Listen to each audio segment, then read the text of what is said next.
실망됩니다. 그러면 안 되잖아요. 도전돼야 됩니다. 그렇게 되는 여러분 되기를 주의 이름으로 축원합니다. 자, 이제 가을이 된 것 같습니다. 유난히 불볕더위가 기승을 부렸는데 사라질 것 같지 않았던 그 더위가 이제 사라지고 선선한 바람이 불어오는 가을이 되었는데요. 새로운 계절과 새로운 시간은 은혜 받기 좋은 때입니다. 여러분, 우리 모두가 다시 한번 새로운 마음으로 하나님께 나아가는 그런 시간이 되었으면 좋겠습니다. 그래서 오늘 설교 제목은 언약의 축복 안에 살아가라 하는 말씀인데, 이 제목은 내일부터 있을 특별 새벽 기도회의 주제이기도 합니다. 그래서 오늘뿐만 아니라 새벽 기도회를 통해서도 여러분과 함께 해주신 하나님의 언약, 그리고 그 언약의 중요성, 그 언약의 축복에 대해서 함께 은혜를 나누고 그 은혜를 붙잡고 기도하려고 합니다. 오늘 먼저 드리는 말씀은 여호수아의 인생의 끝자락에서 그가 사랑했던 이스라엘 백성들에게 하는 말씀이에요.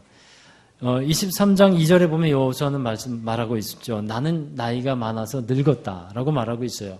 그리고 23장 14절에 보면 나는 이제 오늘 나는 온 세상에 가는 길로 갈 것이라고 말씀하고 있어요. 다시 말하면 여호수아는 인생의 마지막 때 혹은 마지막 때 하나님께 돌아가는 그때를 맞이하고 있다는 겁니다. 여러분, 인생의 마지막 때 혹은 어느 그 과정의 마지막 시간은 참으로 중요합니다.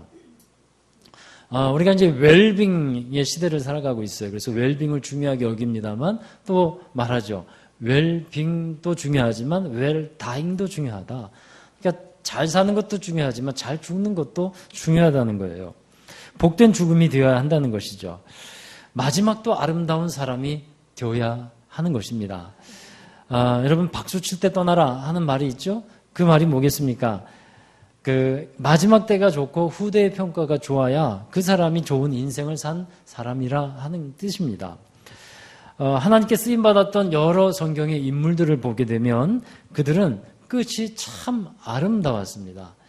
자기에게 주어진 사명과 일들을 끝까지 잘 감당했던 사람들, 그 사람들의 끝은 항상 아름답습니다. 자, 모세의 마지막이 그랬죠. 40년 동안의 광야의 모래바람과 그 어려움을 맞서면서 이스라엘 백성들과 함께 광야교회를 이끌었어요. 그리고 가나안 땅, 하나님이 약속하신 가나안 땅 앞에서 모세는 느보산에 오릅니다. 느보산에 올라서 그 가나안 땅을 바라보면서 최후를 맞이하게 되죠. 다소 쓸쓸해 보일 수 있지만 하나님 앞에서 모든 일을 잘 감당한 후에 평안하게 미소를 지으며 죽음을 맞이하는 한 모세의 아름다운 모습입니다. 신약 성경에도 보면 사도 바울이 마지막을 아름답게 보냈던 것을 보게 돼요. 사람의 눈으로 보면 별로 아름다운 것 같진 않아요. 그러나 하나님께서 주신 마음과 관점으로 보면 아름답습니다. 비록 차디차고 외로운 감옥에서 마지막을 그가 보내고 있었지만 그는 자신의 삶을 이렇게 고백하고 정리하고 있어요. 디모데후서 4장 7절 함께 읽어보겠습니다. 나는 선한 싸움을 싸우고 나의 달려갈 길을 마치고 믿음을 지켰으니 아멘. 이들은 아름다운 마지막을 맞이하고 있다 하는 겁니다. 여러분, 우리의 인생의 마지막을 어떻게 매듭 지을 수 있을까요? 아직도 먼 시간처럼, 남아있는 시간처럼 들릴 얘기일 수도 있지만 준비를 해야 됩니다. 우리의 인생은 지금 살아가는 모습이 미래의 모습이 결과가 되는 겁니다. 그리고 지금 살아가는 것은 과거에 내가 살아갔던 모습의 그런 결과인 겁니다. 그래서 우리는 이제 미래를 준비하는, 그래서 마지막을 아름다운 매듭을 지을 수 있는 그런 현재의 삶을 살아가야 합니다. 그 마지막을 경험하기 위해서 미리 유언장을 작성해 보기도 합니다. 주변에 남아있는 사람들을 그때 생각해 보게 돼요. 그리고 주변에 남겨진 사랑하는 사람들에게 전해주고 싶은 진심 어린 말들을 생각하고 떠오르게 됩니다. 저도 얼마 전에 하나님께 그와 같은 기도를 하게 되었어요. 좀 몸이 좋지 않았었습니다. 그래서 몸이 좋지 않아서 설교를 한 후에 강단에 엎드려서 이제 기도를 하는데 그 기도가 마치 마지막 기도인 것처럼 생각이 되는 거예요. 근데 여전히 이렇게 서 있습니다. 마지막처럼 하는 기도 생각되는데 그때 교회를 생각하고 성도를 한 사람 한 사람 생각했어요. 그러면서 기도하니까 제 마음속에 진심 어린 기도, 정말 하나님께서 원하시는 그 기도를 하게 되더라고요. 하나님의 마음이 어떠한지를 알게 되겠고, 그리고 만약 그 사람을 내가 성도를 딱 앞에 1대1로 만나게 되면 마지막으로 하는 말이니까 어떤 말을 하겠습니까? 꼭 해주고 싶은 말 하지 않겠어요? 그런 마음으로 기도를 하겠더라고요. 그래서 하나님, 이런 기도예요. 하나님, 우리 김집사요, 주님 믿으면서 정말 열심히 힘을 다하고 있어요. 꼭 기억해 주세요. 하나님, 꼭 기억해 주세요. 이런 기도. 하나님, 박집사는요, 꼭 박집사가 아닙니다. 예를 들었으니까. 박집사는요, 아직 믿음이 자라질 않았어요. 아직 하나님도 만나지 못한 것 같아요. 하나님 더 가까이 해야 되는데 그렇게 말을 하는데도 도무지 가까이 오지를 않아요. 그를 긍휼히 여겨주세요. 이런 기도를 계속 이렇게 하게 되더라고요. 그러니까 마지막이라고 생각하니까 이 마음속에 진실함, 정말 간절함이 이렇게 찾아오는 것을 깨닫게 되었어요. 자, 여러분, 마지막으로 생각하면 이와 같이 간절해지고 그리고 진실해지게 되는데, 오늘 말씀의 이 여호수아도 보면 이 생애의 마지막이 되었을 때 정말 간절하게 진실하게 이스라엘 백성들, 사랑하는 사람들에게 권면을 하고 있는 거예요. 그 권면의 말씀이 오늘 말씀에 23장부터 24장에 기록되어 있는데, 그 권면의 말씀의 핵심이 뭐냐면요, 여러분은 하나님의 언약 안에서 살아가야 합니다. 이것이 바로 여호수아가 권면하는 말씀의 핵심이에요. 여러분, 언약 안에서 살아가라 했는데, 이 언약이라는 것은 혹은 계약이라고도 합니다. 근데 이것이 무엇이고 왜 이것이 이렇게 중요한 것일까요? 이 계약이라는 것은 하나님과 이스라엘 백성들, 그리고 하나님과 하나님을 믿는 사람들 사이에서 주어지는 것입니다. 우리가 하나님을 이해할 때, 여러분, 하나님은 우리를 무조건적으로 사랑하시는 하나님, 이렇게 생각을 하고 있어요. 그렇습니다. 하나님은 예수 그리스도를 통해서 자신의 생명과 같은 예수 그리스도를 아낌없이 우리에게 내어주셔서 자신의 사랑을 확증해 주신 분이에요. 흔히 하나님의 사랑은 조건 없는 사랑, 아가페 사랑이라고 말을 합니다. 자, 그러나 그 사랑에도 한 가지 조건이 있습니다. 무조건적인 것 같지만 한 가지 조건이 있어요. 그것은 하나님이 무조건적인 사랑을 우리에게 주시지만 이 조건이라는 건 이겁니다. 예수님을 받아들이고 예수님을 믿어야 한다는 조건이에요. 예수님을 우리가 받아들이지 않을 때 언약이라고 하는 것, 이 계약이라고 하는 것이 성립되지를 않는다라는 거예요. 무조건적인 그런 사랑 가운데 있으신 분이지만 그 예수님을 받아들이고 예수님을 믿는 그런 조건이 성립이 되어야 하는 겁니다. 하나님께서 에덴 동산이라는 곳에서 하나님의 나라를 만드셨어요. 그곳에 살게 된 아담과 하와가 있죠. 하나님과의 관계에서 오는 축복, 이거는 조금도 부족함이 없었어요. 에덴 동산에서는 부족함이 조금도 없는 곳이었습니다. 하나님께서 세상의 모든 것을 다 창조하신 후에 사람을 마지막으로 창조하셨습니다. 그것은 무슨 뜻이겠어요? 미리 만들어 놓으신 모든 것들을 사람들로 하여금 다 누릴 수 있고 또 가질 수 있게 하셨다는 겁니다. 그런데 한 가지 계약, 한 가지 조건이 있었다는 거죠. 딱 한 가지, 이것만은 지켜달라고 하나님께서 요구를 하시는 것이 있었어요. 여러분 잘 아시지만 에덴 동산에 있는 것은 다 가져도 되고 먹어도 되고 다 누려도 되지만 딱 하나, 선악과만큼은 범하지 말아라. 그것이 하나님의 조건이었고 계약이었다는 거예요. 선악과를 먹지 말라고 하는 계약은 이런 의미입니다. 하나님만을 믿어라. 하나님만을 섬겨야 한다는 거예요. 이것이 선악과예요. 하나님만을 믿고 따른다고 할 때 우리에게 주어진 조건이 바로 선악과였다 하는 것입니다. 자, 여러분 또 창세기 12장에 보면 아브라함을 부르시죠, 하나님께서. 그리고 아브라함과 언약을 체결하시고 언약에 대해서 말씀합니다. 하나님이 아브라함과 맺은 언약도 다른 것이 아니에요. 하나님을 믿을 때 하나님께서 아브라함을 의롭다고 여겨주셨어요. 창세기 15장에 말씀하고 있어요. 그때 하나님께서 아브라함을 축복하셨다는 겁니다. 하나님을 믿을 때, 받아들였을 때. 그 믿음 위에 하나님이 은혜와 축복을 하시는데 아브라함의 아들 이삭과 야곱에게도 동일합니다. 이삭과 야곱에게도 언약이 있었어요. 하나님이 축복하신다는 것이었습니다. 아브라함, 이삭, 야곱은 하나님과 하나님이 약속하신 것을 믿었고 오직 하나님만 섬기겠다고 그들의 마음에 결정하고 그렇게 고백하며 삶을 살아갑니다. 그것이 언약의 축복을 누리는 단 한 가지 조건이었다는 겁니다. 자, 모세를 또 보기를 원하는데 하나님은 모세를 통해서 이스라엘 백성들을 출애굽하게 했습니다. 출애굽을 한 후에 3개월쯤 되었을 때 모세와 이스라엘 백성들이 시내산 앞에 도달해요. 그리고 하나님께서 준비하신 그 계약과 율법을 이제 체결하게 되는데 시내산에 모세가 올라가서 40일 동안 있으면서 하나님이 계약서를 만드셨어요. 그리고 모세가 산에서 내려오면서 이스라엘 백성들에게 이제 그 계약서를 제시합니다.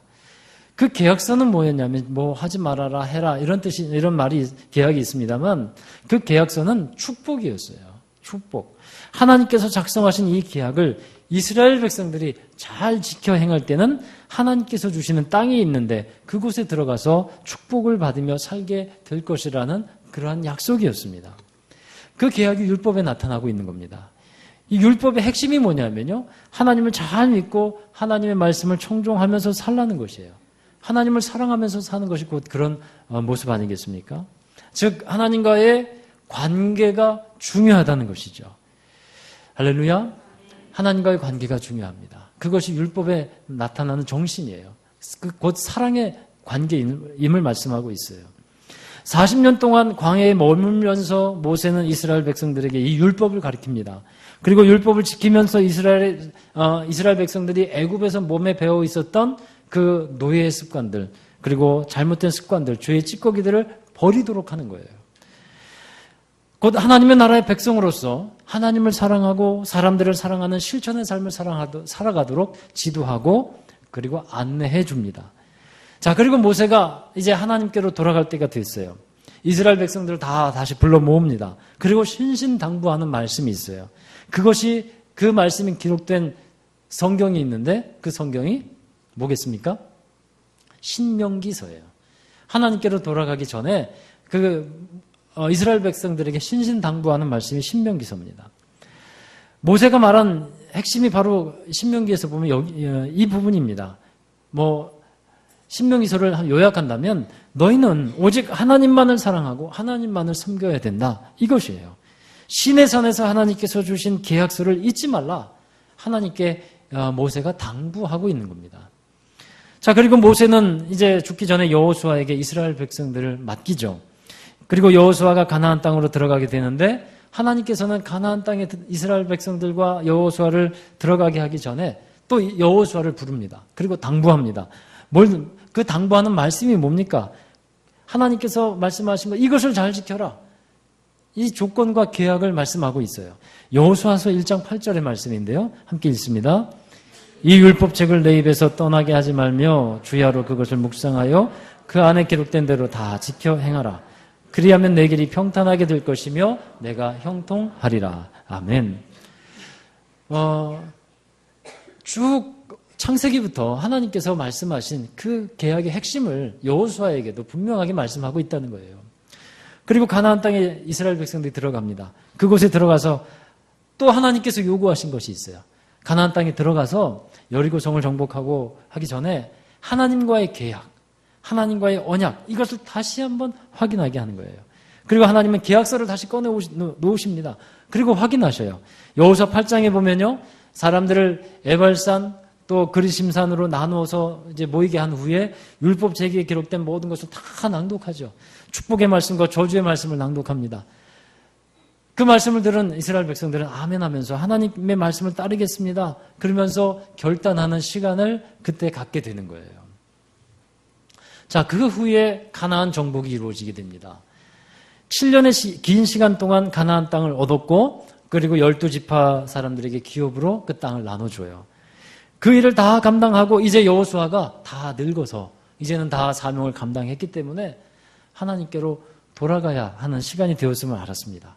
그리고 또 이스라엘 백성들을 모세처럼 또 불러 모읍니다. 그리고 자신의 마음에 있는 중요하고 진심 어린 말을 꺼내놓는데 그것이 오늘 본문이라는 거예요. 여호수아의 마지막 이 말이 뭐겠습니까? 여러분 보시면 알지만 하나님과 맺은 언약, 하나님과 맺은 계약을 잘 지켜서 행해야 된다. 핵심이 그거였어요. 그 내용도 그 과거에 믿음의 사람들이 말했던 그것과 별반 다르지 않습니다. 하나님만을 믿고 하나님만을 섬기는 백성이 되라. 이것이 이 여호수아가 하나님께로 돌아가기 전에 신신당부한 또 말씀이었어요. 자, 여러분 6절의 말씀을 함께 읽어보도록 하겠습니다. 함께 읽습니다. 그러므로 너희는 크게 힘써 모세 율법 책에 기록된 것을 다 지켜 행하라. 아멘. 자, 여호수아가 1장에서 하나님께 받은 말씀이 있었어요. 그 말씀과 동일합니다. 자기가 받은 말씀을 지켜온 그 말씀을 이제 남겨진 이스라엘 백성들에게 하고 있다는 거예요.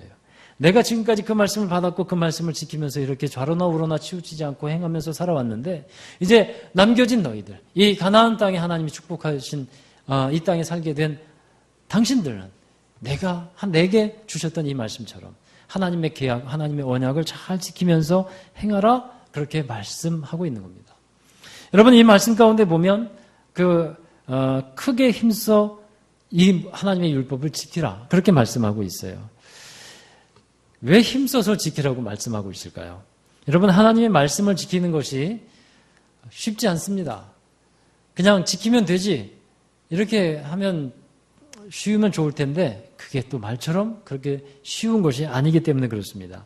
하나님의 말씀을 지키기 위해서는 내 마음과 내 정성, 노력들, 또 때로는 구별됨, 희생, 이런 것이 필요하기 때문입니다.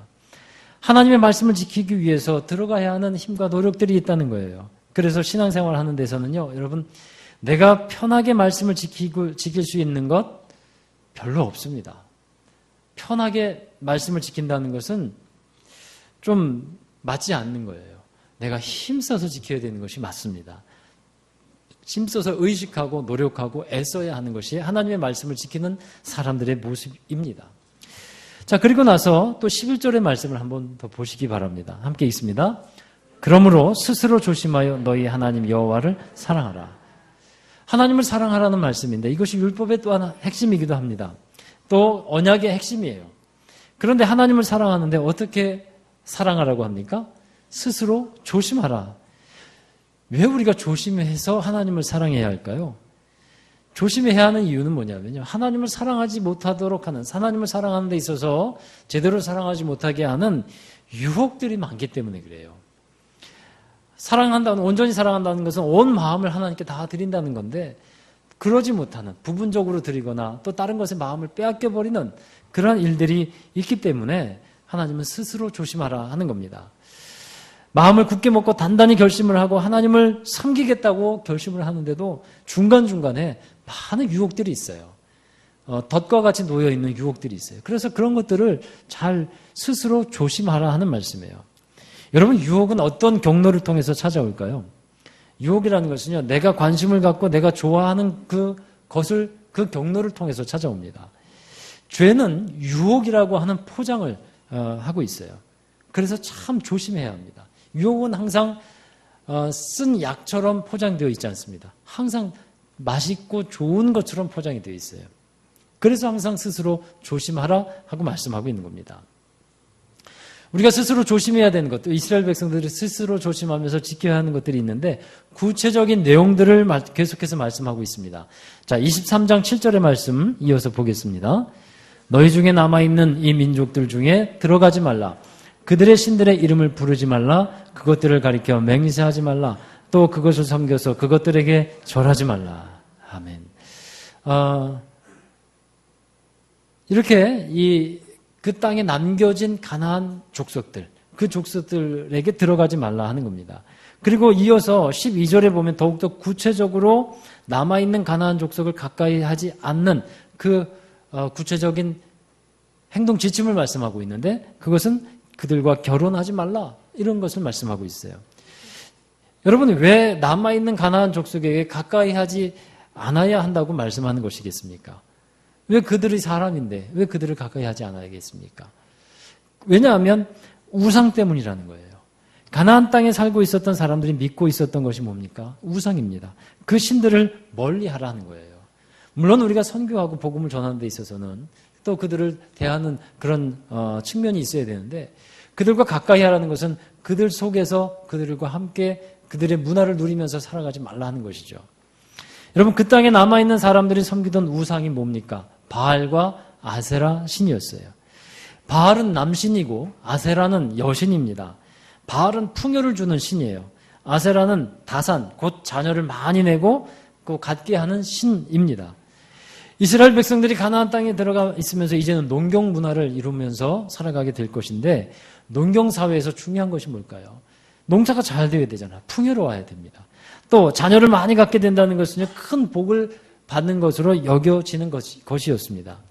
그래서 이스라엘 백성들이 가나안 땅에 살면서 바알과 아세라신, 이 우상들을 접하게 되면 필경 그들의 마음이 유혹되게 될 것을, 쉽게 유혹될 것을 하나님께서 아시는 거예요.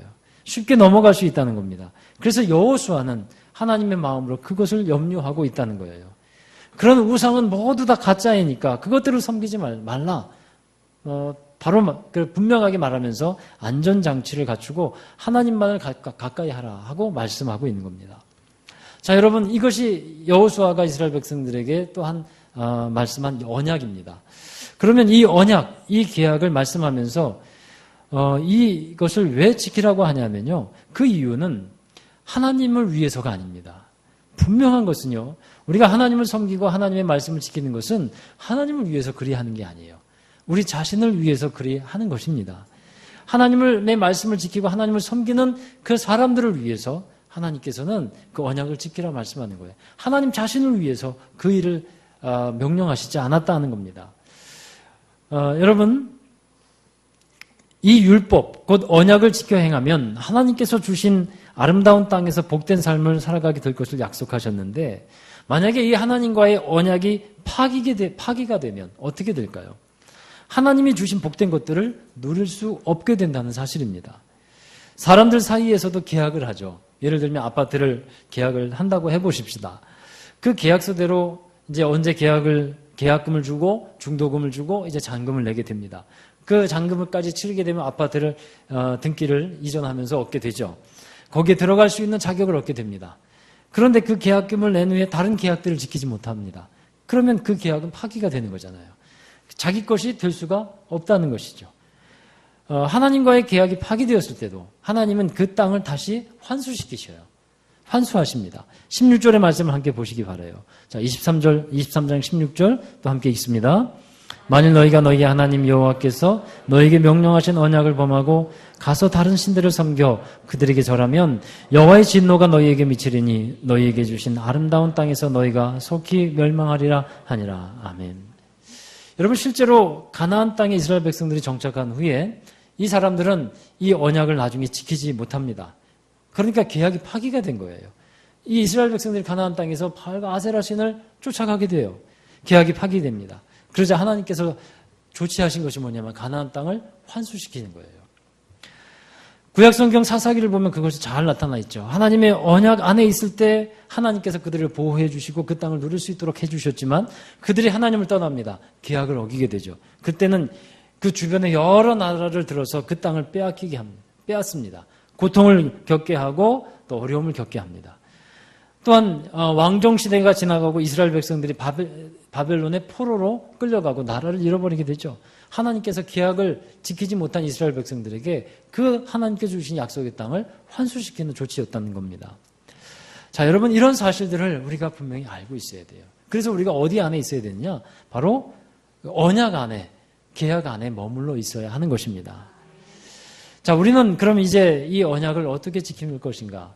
여러분, 우리가 이런 말씀을 들으면서 내가 언약 안에 있다는 사실을 분명히 알아야 되겠는데, 언약 안에 있으면서도 때로는 언약을 잘 지키지 못했구나, 언약 안에서 살지 못했구나 하는 것을 많은 경우에 느끼게 됩니다. 그러면 그때 다시 언약의 갱신이 필요해요. 언약을 갱신해야 돼요. 여러분, 흔히 우리가 언약이라고 하면 결혼에 이것을 비유합니다. 결혼이 참 이 두 사람 간에 언약이 되는데, 이런 감동적인 이야기가 있어요. 결혼해서 40년을 함께 살아온 한 남편이 있었는데 아내가 알츠하이머병에 걸렸어요. 우리말로 하면 이제 치매에 걸린 겁니다. 그래서 남편이 아내를 전문 요양병원에 입원시켰다고 합니다. 그리고 날마다 아침이 되면 아내를 찾아가는 거예요. 요양원을 찾아가서 하루 종일 아내와 함께 시간을 보냅니다. 아내와 대화도 하고 책도 읽어주고 아내 머리도 빗겨주고 씻겨주고 온갖 수발을 다 합니다. 그러다가 저녁이 되면 이제 그 요양원을 나와서 나오게 되는데 나올 때 꼭 해주는 말이 있어요. 여보 사랑해. 그리고 집으로 돌아오는 거예요. 그리고 아내 뺨에 딱 작별 키스를 하고 돌아옵니다. 어느 날 아침에 이 같은 모습을 보고 있던 그 요양원의 간호사들이 그에게 꽃다발을 갖다 주면서 참 많이 감명을 받았다고, 참 감동을 받았다고 말을 전해줍니다. 그런데 그 수석 간호사가 이런 말을 합니다. 저희 간호사들은 선생님이 이제부터 매일 오시지 않아도 된다고 생각해요. 왜냐하면 환자분은 선생님이 누군지도 알아보지 못하잖아요. 남편도 못 알아보는 거예요. 그러니까 부담 갖지 마시고 그 시간에 이제 다른 일을 하면서 시간을 보내셔도 괜찮을 것 같습니다. 근데 꽃다발을 받아든 남편이 이렇게 말을 합니다. 나도 내 아내가 나를 알아보지 못한다는 사실을 잘 압니다. 그렇지만 40년 전에 결혼할 때 우리는 하나님 앞에서 서로가 병들었을 때나 건강할 때나 항상 곁에 있어 주겠다고 서약했기 때문에 저는 기쁨으로 지금 아내를 돌보고 있는 겁니다. 라고 말을 해요. 참 아름다운 언약을 지키는 그런 모습이 아닐 수 없습니다. 그런데 여러분 그 반대로 언약이 깨어진 상태에 있는 경우가 또 있습니다. 그런 경우에 다시 언약을 갱신하는 그런 마음과 시간을 가져야 한다는 거예요. 결혼한 지 15년이 된 부부가 있었습니다. 3 자녀를 두었어요. 그러나 그들의 결혼 생활은 상당히 불행했어요. 남편이 포르노에 빠졌고 과음을 일삼았고 심지어 마약에도 손을 댔어요. 가족에게는 사나운 욕설과 폭력을 휘둘렀습니다. 그러다가 남편이 외도까지 했어요. 그래서 아내는 그를 내쫓아 버렸습니다. 그러나 이들의 삶이 점점 더 어려워지고 밑바닥으로 치달았을 때 남편이 밖에 나가서 회개를 합니다. 자신의 그 비참했던 처지를 깨닫습니다. 그리고 자기가 그 일에 대해서 책임을 지기 시작했고 진정한 회개의 증거들 그거를 가족들에게 보여주기 시작했어요. 그래서 정기적으로 가족에게 돌아와서 자녀들과 함께 시간을 보내기 시작했습니다. 그러던 어느 날 그 아내는 남편을 다시 받아들이기로 그렇게 결정을 합니다. 그리고 목사님을 초청해서 함께 예배를 가정에서 드려요. 그때 남편은 자신의 이야기를 들려주면서 죄를 고백합니다. 그리고 아내는 자기 속에 있었던 분노와 또 견고해졌던 강팍한 마음들, 품고 있었던 아픔들 이것에 대해서 또 함께 얘기를 나눕니다. 그리고 목사님은 그들에게 손을 얹고서 하나님께 감사의 기도를 드리고 그들의 삶에 성령의 힘을 부어주시기를 하나님께 간구를 합니다. 그리고 다시 서약하는 순서를 가졌어요. 이 언약을 다시 하는 거예요. 이 언약은 결혼 언약에 대한 갱신이었습니다. 여러분 언약을 갱신하는 의식은 비록 과거에는 지켜지지 않았다 할지라도 그 약속은 여전히 유효하고 하나님의 도움을 받아서 앞으로도 그 언약은 다시 세워지고 다시 지켜지게 될 것을 약속하는 것이었어요.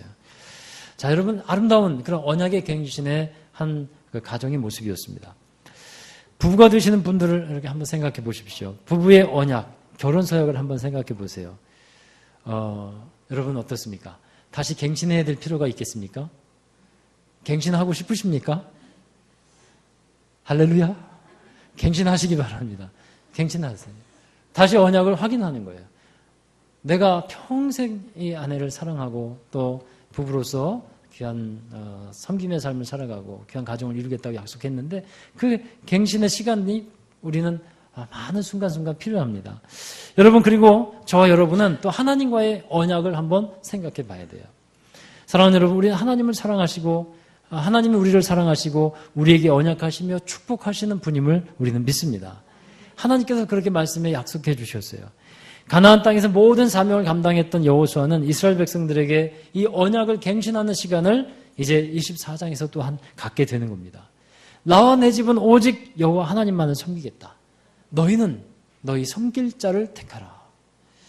여러분 그와 같이 우리에게도 언약의 갱신의 시간이 필요하다는 겁니다.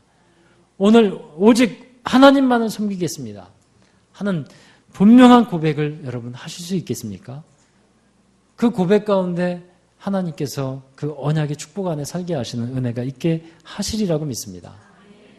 여러분, 과거에 우리가 수없이 하나님만을 사랑하겠습니다. 하나님만을 믿겠습니다. 이런 고백들 많이 했으리라고 생각이 들어요. 그러나 어느 순간 그냥 무뎌진 신앙생활, 형식화된 그런 신앙생활 가운데 그 진실한 사랑의 고백들이 사라져가는 그러한 처지가 되었는지도 모릅니다. 혹시 그러한 상황이 있다면 다시 하나님 앞에 이 언약을 갱신하는 시간을 갖게 되기를 바랍니다. 하나님만을 섬기겠습니다. 어떤 일이 있어도 하나님만을 믿고 하나님만을 따라가겠습니다. 그것이 나의 복이고 그것이 나의 삶의 모습이 되겠습니다라고 하는 그 고백과 결단이 여러분에게 있게 되기를 바랍니다. 여러분, 하나님의 언약 안에 축복이 있습니다. 그 언약의 축복 안에서 살아가는 여러분이 되시기를 다시 한번 주의 이름으로 축원합니다. 기도하겠습니다. 사랑의 하나님, 태초부터 우리를 위해서 계획하시고 이 땅에 하나님의 나라를 세우시는 그 하나님의 뜻을, 하나님의 계획을 알게 하여 주셨습니다. 하나님의 언약 가운데 우리를 살게 하셔서 그 언약의 안에 있는 축복을 경험하게 하여 주시고 알게 하여 주셨습니다. 그러나 하나님, 다시 한번 우리에게 마음에 새길 것은 하나님의 그 언약의 관계가 정말 우리에겐 큰 축복이고 가장 중요한 것이 됨을 깨닫는 시간이 되게 하여 주시옵소서. 그리고 우리 마음으로 우리 심중 깊은 곳에서부터 고백하기를 오직 하나님만을 섬기겠습니다. 오직 하나님만을 믿겠습니다. 오직 영광 받으실 분은 하나님뿐이십니다. 라고 고백하는 저희들이 되게 하여 주시옵소서. 어떤 시간만 되면, 어떤 기회만 되면, 어떤 유혹이 찾아오면 하나님을 떠나고 또 하나님을 버리는 그러한 믿음이 되지 않게 하여 주시옵시고, 어떠한 상황 가운데서도 오직 하나님만 섬기고 하나님 안에서 있게 되는 저희들을 되게 하여 주시옵소서. 그 고백과 결단이 이 시간 우리의 찬양 가운데, 우리의 기도 가운데 드려지게 하여 주옵소서. 감사드리오며 예수님의 이름으로 기도하옵나이다. 아멘. 우리 자리에서 일어나셔서 우리 함께 이 언약에 대한 고백, 결단의 고백을 함께 했으면 좋겠습니다. 자, 여러분은 하나님의 언약 안에 있는 축복의 통로가 됩니다. 우리 그 사실을 인정하면서 함께 축복하면서 우리 자신을 축복하면서 또 서로를 축복하면서 우리 찬양했으면 좋겠습니다. 당신은 하나님의 언약 안에 있는 축복의 통로. 당신은 하나님의. 여러분 자신을 한번 생각해 보십시오. 하나님께서 여러분에게 주신 언약, 그 언약에 있는 축복이 여러분에게 있습니다. 당신을 통하여서 열방이 주께 돌아오게 되리. 당신은 하나님의, 당신은 하나님의 언약 안에 있는 축복의 통로. 당신을 통하여서 열방이 주께 돌아오게 되리. 우리 옆에 있는 사람 한번 축복하면서 함께 찬양했으면 좋겠습니다. 그렇습니다. 우리 여러분은 하나님의 언약 안에 있는 축복의 통로입니다. 당신을 사랑합니다. 당신을 축복합니다.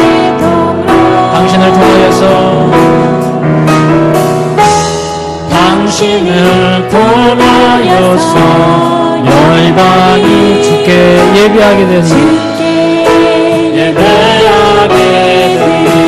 한 번 더 축복합시다. 당신은 하나님의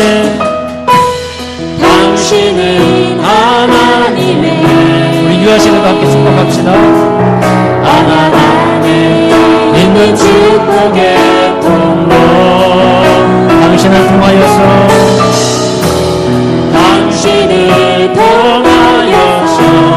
열방이 주께 예배하게 되니.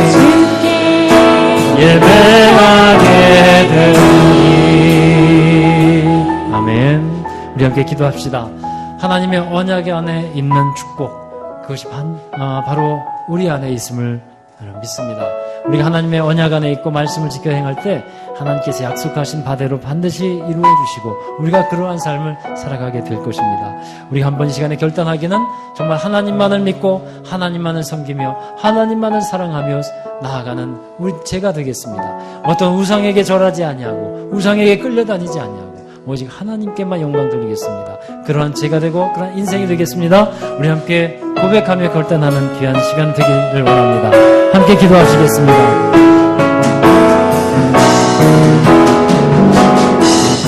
아버지 하나님 감사합니다. 우리에게 언약을 통해서 하나님의 축복하시고 하나님께서 하나님 좋은 것으로 함께하여 주심을 감사합니다. 우리가 하나님의 나라의 백성 안에서 백성으로 살아가게 될 때 하나님 언약 안에서 살며 주님의 약속하신 것을 믿음으로 받아봅니다. 하나님의 믿음으로 그것을 의로 여겨주셨듯이 정말 하나님 저희들에게도 하나님만을 오직 믿는 믿음을 하여 주시고 어떠한 상황 가운데서도 하나님만을 섬기겠다고 결단하는 귀한 고백이 있게 하여 주시옵소서. 어떤 상황 가운데서도 하나님만을 우리가 쫓고 하나님만을 섬기겠습니다. 오직 하나님만을 사랑하겠습니다. 오직 하나님께만 영광 돌리겠습니다. 나의 삶은 하나님이 주관하시는 것이고 우리의 인생은 오직 하나님께만 있음을 고백합니다. 오 하나님 우리의 기도를 받아주시옵소서. 우리의 고백을 하나님 받아주시옵소서. 어떠한 상황 가운데서도 오직 하나님만을 섬기겠습니다. 오직 하나님만을 따르겠습니다. 하나님 우리의 신앙 우리의 믿음이 오직 하나님께만 있게 하여 주시옵소서. 세상의 어떤 우상과 물질과 다른 잘못된 그런 것을 따르지 않는 저희들 되게 하여 주시옵소서. 아버지 우상을 따르지 않는 저희들 되게 하여 주시옵소서. 오직 하나님만 섬기게 하시옵소서. 거룩하신 하나님 우리의 신앙이 오직 하나님께만 있기를 원합니다. 우리가 기도하기를 하나님만을 섬기게 하여 주시고 하나님 그 섬긴다고 하는 그 고백 가운데 하나님 받아주시옵시고 우리의 삶을 성령께서 그렇게 인도하여 주시기를 간절히 원합니다. 하나님께서 인도하여 주실 때 또한 우리의 마음은 주님을 따를 수 있는 담대함과 믿음과 결단이 있게 하여 주시옵소서. 세상에 아무리 좋은 것이 있을지라도 오직 하나님만을 섬기며 하나님 안에서 그 모든 것을 이제 이루며 따라가는 성도들 되게 하여 주시옵소서. 하나님의 언약하신 것 그 안에 하나님 좋은 하나님의 축복을 두셨고 은혜를 허락하여 주셨음을 믿습니다. 하나님 안에서 모든 것이 준비되어 있음을 믿습니다. 하나님 언약 안에 있는 모든 성도들 되게 하여 주시옵시고 우리가 이 시간 결단하며 고백했듯이 오직 하나님만을 섬기며 하나님만을 사랑하며 하나님만을 믿는 우리 모든 성도들이 되고 우리 제자로 교회가 될 수 있도록 축복하여 주시옵소서. 그리하여 우리가 찬양했듯이 하나님 우리의 그 언약 안에 있는 축복의 통로가 됨으로 말미암아 많은 사람들이 주께 돌아오고 많은 사람들이 주께 예배하는 그러한 놀라운 역사를 이루게 하여 주시옵소서.